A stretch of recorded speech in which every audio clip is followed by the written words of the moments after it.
Hey guys, Scar here with another Acer training room video. Today we're going to be talking about using Deadtime in League of Legends to analyze the game effectively. The loading screen is the first instance of Deadtime in the game, and one of the most important. Once all 5 champions are decided for your team, you'll use the countdown as well as the loading screen to establish a base state for the game. What is a base state? The base state in any game can be defined by 3 factors: both team compositions, their win conditions, and your personal role within the game. There are many different team compositions in League of Legends, with some of the more popular ones being split push comps, teamfight comps, and poke comps. Identifying what comp you're playing against takes experience, but many comps have different cues which you can clue in on. For instance, a comp with a hyper carry AD carry and multiple support and tank champions will be looking to fight together in a ball. Alternatively, a composition with AoE champions such as a Mumu and Misfortune will want to wombo you to death with their ultimates. Split push comps will rely on assassins such as Cassidy or Zed, and bruisers such as Fiora or Jax to be able to split pressure across multiple lanes. Poke comps, while not as popular right now as years before, rely on champions with long-range harass abilities such as Ziggs, Nidalee, and Xerath to be able to slowly poke the enemy team down. The win conditions for most team compositions stay within the guidelines of the team comp. For instance, if you're playing a split push comp, your team's job is to figure out if either a 1-4 or 1-3-1 lane assignment allows you to put enough pressure on the side lane so that the enemy team has to respond to you with multiple members, which allows you to take control of the rest of the map. Finally, the base state requires you to understand your role within the team composition. If you are the Twitch AD with a Janus support in a team comp that protects you, your job is to get out of lane about even and then look to win around your 2-item spike. This doesn't mean that you should refrain from any early game risk, but it does mean that you should realize that your main job is to scale effectively into the mid game. Sometimes you run into situations where you don't fully understand what your role is in the team comp or what the team composition does. That's completely okay. The best thing you can do is make your best judgment call on your role and what the team composition does, and then adapt on the fly.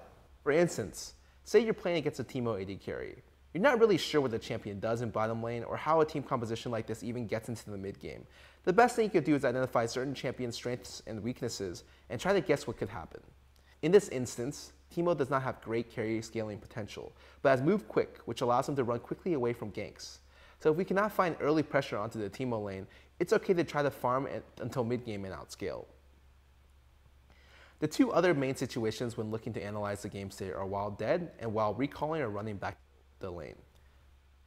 While dead, especially if you die during a team fight, you want to look at the cooldowns and summoner spell usage to keep track for your team while your living teammates are focused on playing out the rest of the fight. You can also use this time to identify the major threats like who's getting fed and prioritize appropriately for the next fight.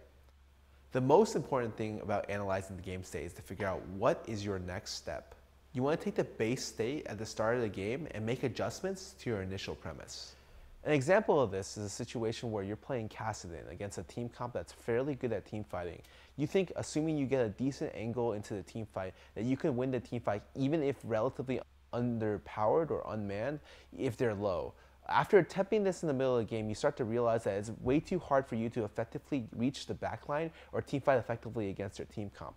So your adjustment in game should be to effectively use your team comp, Shen Caston in a 1-3-1 situation to force the enemy team to start matching your split push, and then being able to pick off their associated split pushers easily with the combination of both Shen and Caston together. In this clip, you'll see that I am eventually able to find an opening, picking off Orianna and starting a big snowball into the enemy team, something that wasn't possible if you just tried to brute force into the enemy team using standard team fighting front to back. This new information should be used to key in on what your next objective is every time you arrive at the base. It will help identify lane assignments based on the next objective, whether it be Baron, Dragon, or Tower, as well as set where your team's area of pressure is and where it's likely to go. Examples of areas of pressure can be found on a prior video of mine on this channel. By optimizing dead time during your games, you'll understand how to play toward your win conditions more, as well as be more mentally adaptive as the game progresses. Hope you guys enjoyed this episode of Acer's Training Room. I'll see you guys next time.